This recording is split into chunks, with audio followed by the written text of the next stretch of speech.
Hi friends, welcome to Infopost Telugu. మనకు GDS notification విడుదలవుతున్న సంగతి తెలిసిందే. కానీ దీని మీద చాలామంది అభ్యర్థులైతే కొన్ని గందరగోళ పరిస్థితులు ఎదుర్కొంటున్నారు. వాటి గురించి ఈరోజు వీడియోలో మనం చర్చిద్దామండి. నేను ఇప్పటికీ 2 టైమ్స్ జీడిఎస్ నోటిఫికేషన్ గురించి అప్డేట్ ఇచ్చినప్పటికీ చాలామంది అయితే మెసేజెస్ కాల్స్ చేస్తున్నారు. మీకు 2 రకాల వాట్సాప్ గ్రూప్స్ ఈ కింద డిస్క్రిప్షన్లో ఇస్తానండి. ఒకటి అడ్మిన్ గ్రూపు, నెక్స్ట్ ఒకటి డిస్కషన్ గ్రూప్ ఉంటుంది. అడ్మిన్ గ్రూప్లో మీకు ఎటువంటి డిస్టర్బెన్స్ ఉండదు, ఓన్లీ నేను మాత్రమే మెసేజ్ చేస్తాను. డిస్కషన్ గ్రూప్ అంటే చాలా రాష్ట్రాల నుంచి అభ్యర్థులు అయితే దాంట్లో ఉన్నారు. మీకు ఎటువంటి డౌట్ ఉన్నా మీరు అక్కడ పోస్ట్ చేస్తే వాళ్ళు మీకు సమాధానం ఇవ్వగలుగుతారు. మీరు యూట్యూబ్లో మాత్రము నాకు కామెంట్ చేస్తే కంపల్సరిగా ప్రతి కామెంట్ కూడా నేను రిప్లై ఇస్తాను. ఓకేనా? మనము మ్యాటర్లోకి వెళ్ళినట్లయితే జీడిఎస్ నోటిఫికేషను ఇక లేదా అన్నా అని అడుగుతున్నారు. ఒకటి, మనకు జీడిఎస్ నోటిఫికేషను మనకు డిలే అవ్వడానికి ప్రధానమైన కారణం ఏంటంటే ఢిల్లీ ఎలక్షన్స్. ఓకేనా? ఈ ఢిల్లీ ఎలక్షన్స్ అనేటివి కేంద్రంలో కీలక పరిణామం కాబట్టి దాని వలనే మనకు నోటిఫికేషన్ అనేది డిలే చేశారండి. కంపల్సరీ ప్రతి 6 మంత్స్కి అనేది మనకు నోటిఫికేషన్ ఉంటుంది. ఎందుకు అంటే మనకు చాలామంది అయితే రిటైర్డ్ ఎంప్లాయర్స్ వారు వెళ్తూ ఉంటారు. అంతేకాకుండా కొన్ని అనివార్య కారణాల వల్ల రిజైన్ చేసే వాళ్ళు ఉంటారు. వీటి కారణంగా ప్రతిసారి కూడా మనకు వేకెన్సీస్ అయితే ఎక్కువగా కనిపిస్తాయి. ఓకేనా?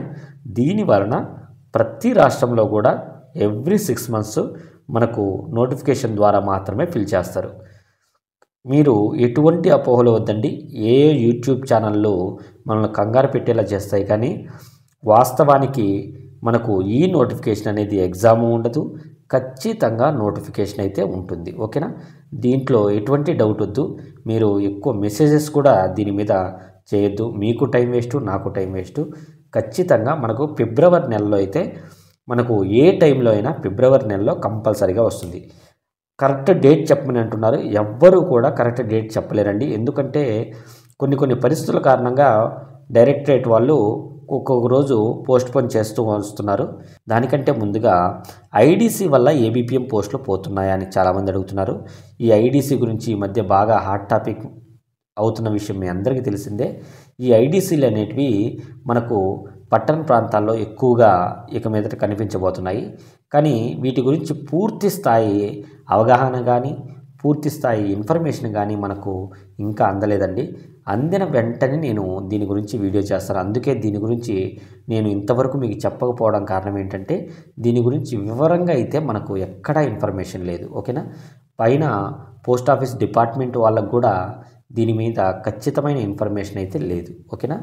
ఖచ్చితంగా ఐడీసీ అయితే వస్తుంది, కానీ ఇది రావడానికి కొంత టైం అనేది మనకు అవుతుంది.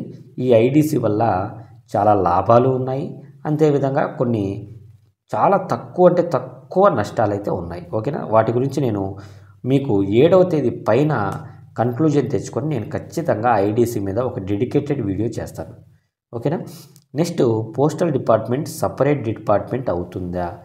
ఇది ఈ మధ్య మనకు 8th పే కమిషన్లో కొన్ని పరిణామాల వల్ల ఈ టాపిక్ అనేది మనకు బయట వైరల్ అవుతుందండి. మనకు పోస్టల్ డిపార్ట్మెంట్ అంటే జీడిఎస్ వాళ్ళే కాకుండా మనకు పోస్టల్ డిపార్ట్మెంట్లో ఉన్న ప్రతి ఎంప్లాయర్ అంటే సెంట్రల్ గవర్నమెంట్ ఎంప్లాయర్స్గా పరిగణించకుండా ఈ పోస్టల్ డిపార్ట్మెంట్ మొత్తాన్ని ఒక సపరేట్ డిపార్ట్మెంట్ చేసే అవకాశం ఉందని బాగా వైరల్ అవుతుంది. కానీ దీనికి సంబంధించిన పక్కా ఇన్ఫర్మేషన్ అయితే మనకి ఎక్కడా లేదు. ఓకేనా?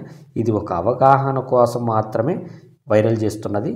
కానీ ఇది అయ్యే అవకాశం లేదా అంటే అయ్యే అవకాశాలు కూడా ఉన్నాయి. ఎందుకంటే మన పోస్టల్ డిపార్ట్మెంటు చాలా నష్టాల్లో ఉండడానికి కారణము జీడిఎస్ 30% అయితే హై అఫీషియల్స్ యొక్క శాలరీస్ 70% వరకు మనకు ఆ నష్టాలను ఎక్కువ చూపించేలా కనిపిస్తున్నాయి. కాబట్టి ఈ డిపార్ట్మెంట్ అంతటినీ సపరేట్ చేసి దాన్ని ఒక రేషనలైజ్ చేసే విధంగా ఖచ్చితంగా జరిగే అవకాశాలు అయితే ఉన్నాయి. కానీ ఇంకా మనకు ఖచ్చితమైన ఇన్ఫర్మేషన్ అయితే లేదు. ఓకేనా? నెక్స్ట్, ఫ్యూచర్లో జీడిఎస్లో ఉనికి ఎలా ఉండబోతుంది? ఇది చాలా ఇంపార్టెంట్ అండి. ఇప్పుడు వచ్చే నోటిఫికేషన్స్ ప్రతి ఒక్కరూ కూడా నా యొక్క విన్నపం ఏంటంటే బీపీఎంకి ఎక్కువ మీరు ప్రిఫరెన్స్ ఇవ్వవలసిందిగా కోరుతున్నాను. ఎందుకంటే ఇక రాబోయే ఫ్యూచర్లో మనకు బీపీఎంలకు ఎక్కువ ప్రాధాన్యత ఉండే అవకాశాలు అయితే ఉన్నాయి. ఏ బీపీఎంలకు లేదా అంటే నేను అలా అనట్లేదండి. కానీ ఇప్పుడు రాబోయే పరిణామాలు చూస్తుంటే మనకు బీపీఎంలకు ఎక్కువ ప్రాధాన్యత కల్పించే అవకాశాలు అయితే ఎక్కువ కనిపిస్తున్నాయి. ఎందుకు అంటే మనకు బ్యాంకింగ్ సెక్టార్ అనేది మన పోస్టల్ డిపార్ట్మెంట్ బ్యాంకింగ్ సెక్టార్లోకి వెళ్ళిపోబోతున్నట్టు మనకు ఈ రాబోయే పరిణామాలు అయితే కనిపిస్తున్నాయి. దీనిలో భాగంగా బీపీఎంకు ప్రాధాన్యత ఎక్కువగా ఉంటుంది. ఏ బీపీఎంలకు ఈ ఐడీసీ వలన కొద్దిగా షాకింగ్ న్యూస్ ఏదైనా రావచ్చు. కాబట్టి దాదాపు ఇప్పుడు రాబోయే అంటే జీడీఎస్ అభ్యర్థులుగా ఎవరైతే మీరు రేపు అప్లై చేస్తున్నారో ఎక్కువ మంది బీపీఎంకు ప్రిఫర్ చేయండి. ఏ బీపీఎంకు చేయొద్దు అంటే చేయొద్దు అనట్లేదు. జీడీఎస్ నోటిఫికేషన్కు ఆలోచించి అప్లై చేయండి. ఓకేనా? ఖచ్చితంగా మనకు 7వ తేదీ పైన ఈ అన్నిటి మీద క్లారిటీ వచ్చే అవకాశం ఉంది. ఆ రోజు మన జీడీఎస్ నాయకులు అంటే ప్రతి ఒక్క నాయకులతో ప్రభుత్వం చర్చించే అవకాశం ఉంది.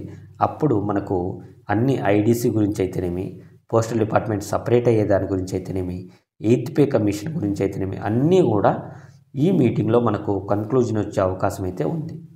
కాబట్టి దయచేసి ఛానల్ ఫాలో అవ్వండి. మీకు డే టు డే అప్డేట్ ఇస్తూనే ఉంటాను. అంతేకాకుండా మన గ్రూప్లో కూడా జాయిన్ అవ్వండి. మీకు ఎటువంటి అప్డేట్స్ అయినా నేను ఇస్తూనే ఉంటాను. ఓకేనా? Thank you.